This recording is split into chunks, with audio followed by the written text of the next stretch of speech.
Hi Indonesia, I'm Chris. And Richard from Belle and Belle. Sebastian.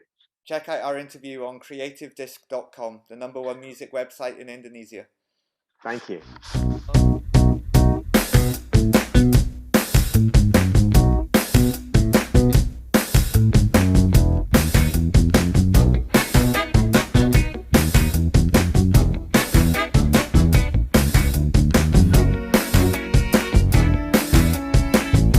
Hello, CD lovers. Welcome back to another CreativeDisc exclusive interview with me, Lutfi.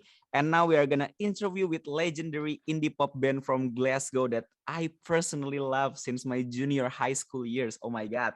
Like, yeah, my personal favorite song from them is I'm a Cuckoo, the party line. Oh my God. It's really bring me a lot to my junior high school and senior high school year. And that song really introducing me and us in Indonesia to indie pop sound through the radio in the mid 2000s, much of in the mid 2000s. So it's my pleasure and honor to talk with Chris and Richard from the legendary Belle and Sebastian. How are you doing? Oh my God, this is such a pop dream come true from an intro. We're good. I'm good, thank you. Yeah.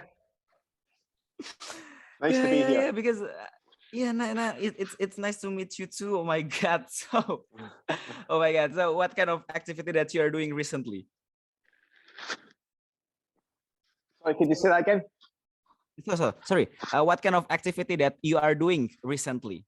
Well, at the moment, we're actually rehearsing because we're gonna play some live shows quite soon. So we're trying to get some of the older songs in shape and try and work out some of the newer songs so they work when we play them live on stage. Yeah, that's it. So today's a day off from the rehearsals, but yeah, most of the time we're practicing at the moment.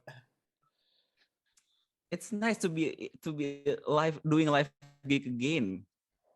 Yeah, I think everyone in the band is looking forward to it. It's obviously been a long time since we did, so it will be nice. So let's talk about your newest album called A Bit of Previous. So tell me more about this album.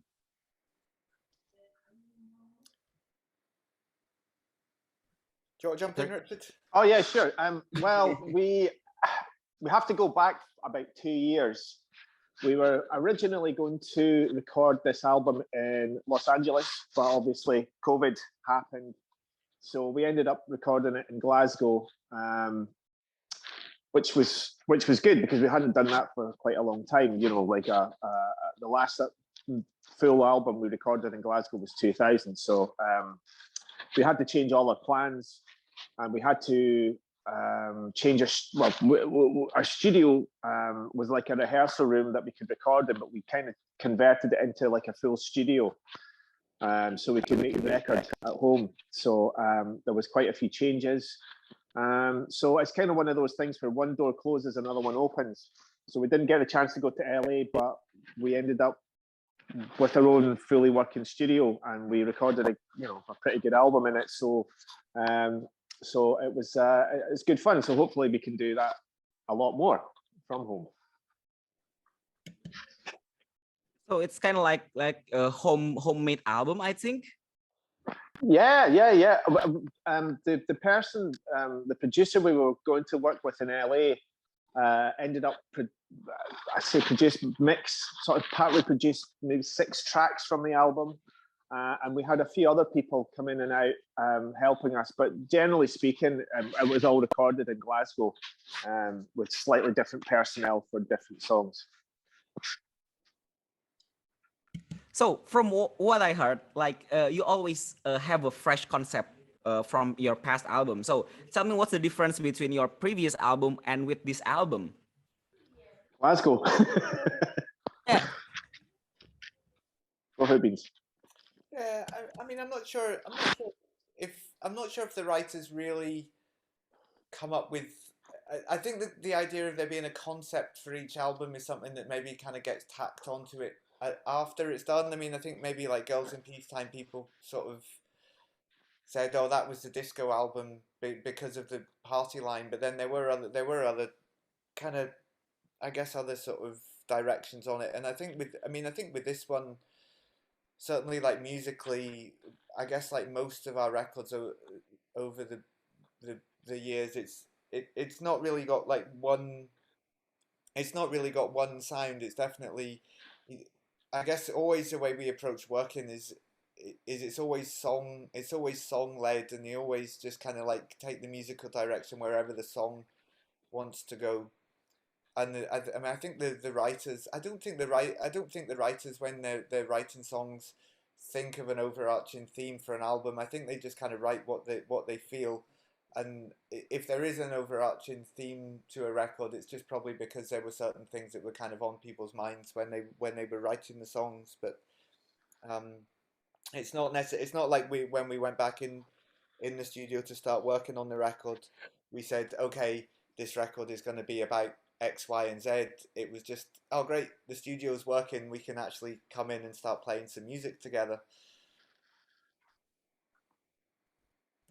But I think it's kind of unique. I already hear a bit previous, and it's kind of, for me it's like a kind of different. It came from a different thing, because I think like in a bit previous, it's the theme is like a resistance and longing for something. It's kind of different from me, rather than a previous Belle and Sebastian records.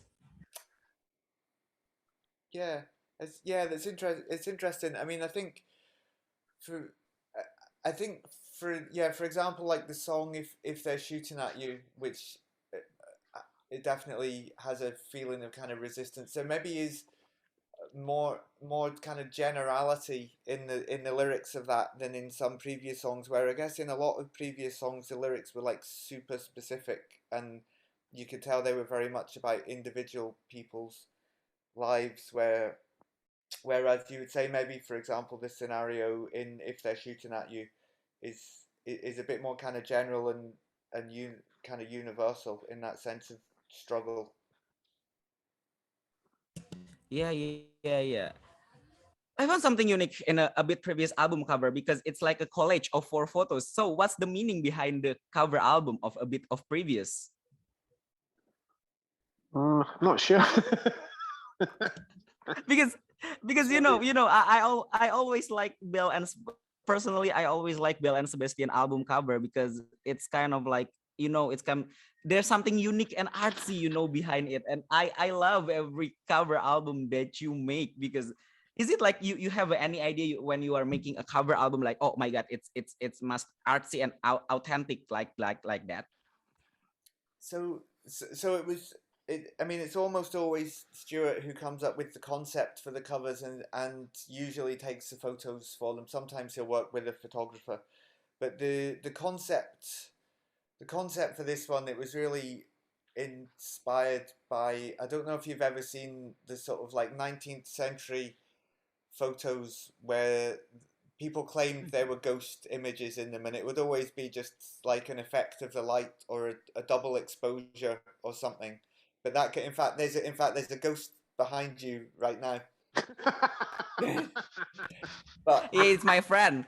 so so um so yeah, the idea with the cover was kind of like a modern recreation of those photos, where there would be someone in a present day setting in Glasgow, and then a sort of apparition of a ghost in the background. Um, because the phrase a bit of previous, it was something that had just come up in conversation in a rehearsal one day, and it sort of made Stuart think about the idea of past lives and things like that in relation to the kind of the Buddhist classes that he'd been going to. That's what kind of led to the idea for the cover. Wow. I think I found the answer, because it's bugging me, like why Belle and Sebastian cover album, it's so artsy and it's so unique, and the answer is right now. Thank you very much. Yeah, thank you. I didn't know that. So both of you, can you recall the first moment when you were joining Belle and Sebastian?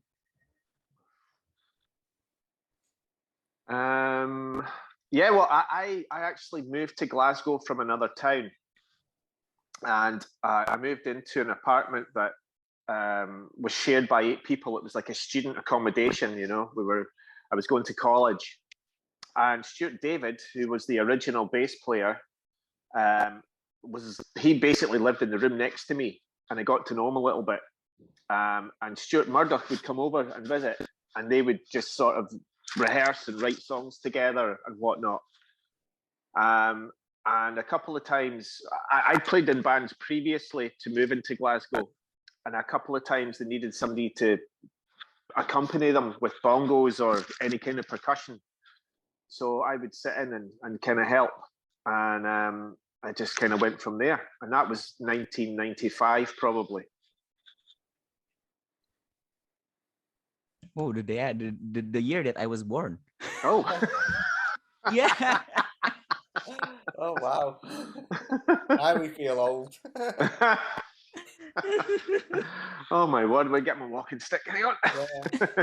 Yeah. But you know, Chris, you maybe have any stories when you first time joining Belle and Sebastian? So yeah, I mean, I was a student in Glasgow. I'd kind of moved to Glasgow to go to university in 1993. And in my third year at university, I was in a big shared flat with a bunch of guys, and we were all big into music. Kind of played. There were folk in the flat who played music. We kind of played together sometimes. But one of my flatmates was a guy called Simon, who at the time was just starting a group called V Twin with his friend Jason, and Jason knew Stuart, and he knew Stuart was looking for people to put a band together, and he knew I played bit of keyboards, bit of guitar, and he knew Stuart was looking for a keyboard player and introduced us, I think. And my first memory is that Stuart came round the flat with his guitar, and there was an organ in the flat which belonged to a guy Tom, who was in V Twin at the time. He's ended up being in the Pastels these days. Stuart came round with his guitar and kind of played, I think maybe Expectations and Mary Jo, songs that ended up on Tiger Milk, and I was just like, bloody hell, this guy's songs are amazing. I mean, you know, I've been in bands with people before, written songs in bands before, but nothing like that. Nothing like that. I mean, you did think these are as good as songs off records from the '60s. That's what we thought when we heard Stuart's songs at the start of the band. And I mean, and my recollection is like the first time I met Richard and Stuart David and Stevie. It might even have been the first time we all practiced together at the church hall. I knew Isabel sort of around the time the band was getting together, because Isabel was dating one of my other flatmates at the time. So she was friends with Simon. So yeah, I mean, we were just kicking around the same kind of scene. But yeah, I mean, I think literally the first time we played music together and the first time we met were probably the same, Richard. I mean, I think we just came to a practice at the church hall, and I'd only met half the band previously. Yeah. Okay, so what's the thing that you want to say to your old Belle and Sebastian, to your old you in Belle and Sebastian when you first reform in 2022? Like if you have a time machine, like if you have a time machine, what you want to say to your old you? Practice more. Yeah, I would tell the old me to work a lot harder. Try and be a better person. Yeah. I think for me, because like practice. Yep. Because it's worth, and I think like you are a legendary indie pop band and you are stick to the 25 years. It's very, very good things. It's very, very great things to keep it together, I think. Wow. We've been. I mean, we've been lucky. I mean, I guess. I mean, it's a shame that it's a shame that some original members didn't stay in the band. And it's like in the early days of the band, you would have thought, God, if Stuart. I mean, I definitely would have thought Stuart David goes, I'm definitely going. I couldn't see myself staying in the band if he's not there or if Isabel's not there. But then when these things happen, you realise that they're leaving the band for their own reasons, and you want to keep doing it for your reasons. So yeah, I'm glad that we have.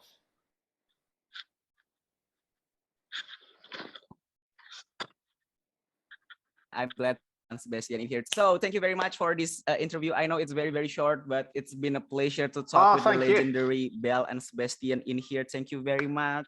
Thank you very much. It's one of the wish list dream come true to interview you of great. Guys. Thank you very much. Have a good day. Thank you very